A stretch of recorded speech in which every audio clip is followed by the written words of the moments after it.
May jurisdiction po ang ICC.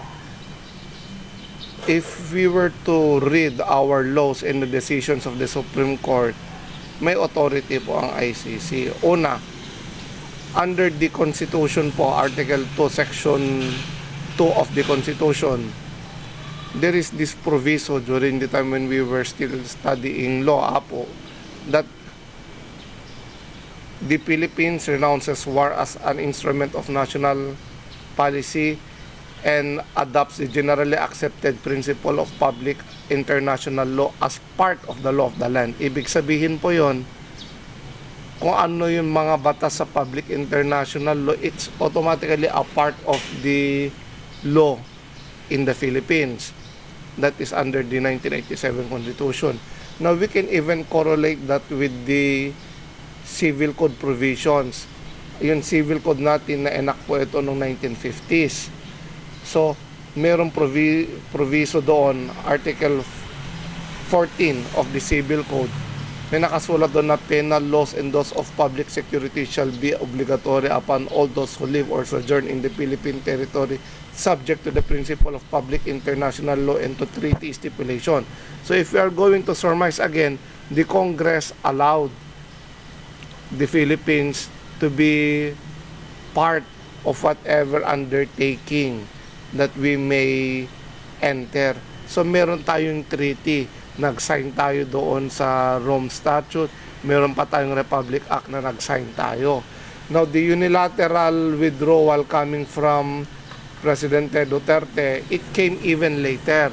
So, during the first 2 or 3 years of his term as a president, we are still part of that ICC. So talagang may jurisdiction pa rin. And there is another issue that remain to be unsettled. Can the president just unilaterally withdraw what was entered by the state with the concurrence of the Senate? So malaking question mark po yun. On my part, my humble opinion, it is with the authority of the ICC to arrest anyone. Yung ICC kasi, konti lang yung jurisdiction nila. Hindi po lahat ng kaso. Hindi. Yung mga very depraved acts lang ang mga jurisdiction nila.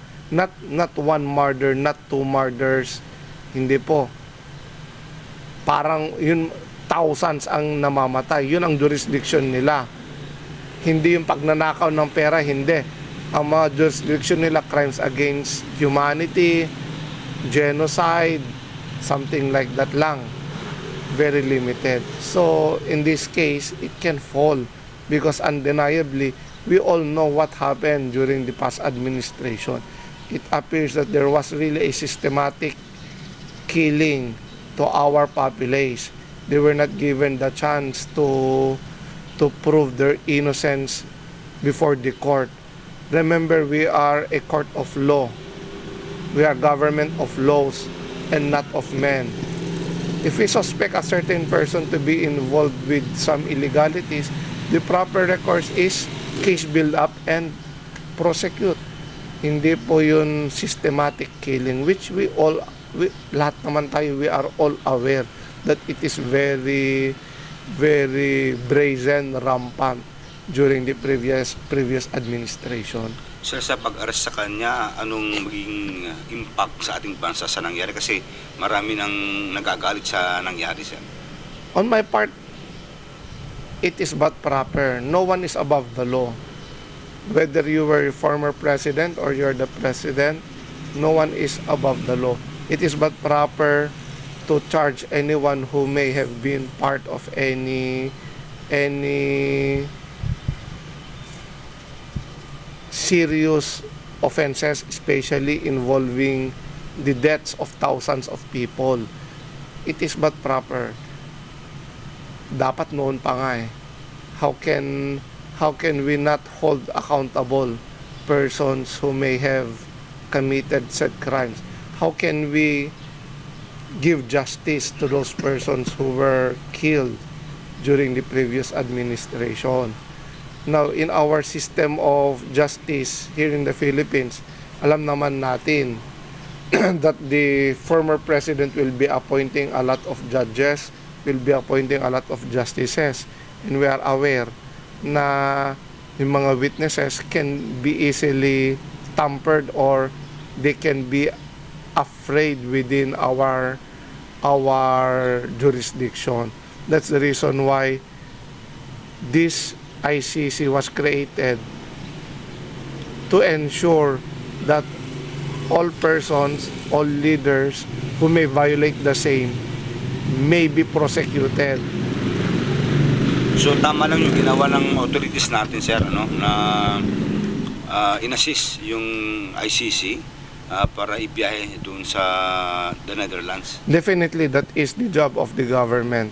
We are not here to cover up supposed to be criminals. We need to show that our democracy is strong.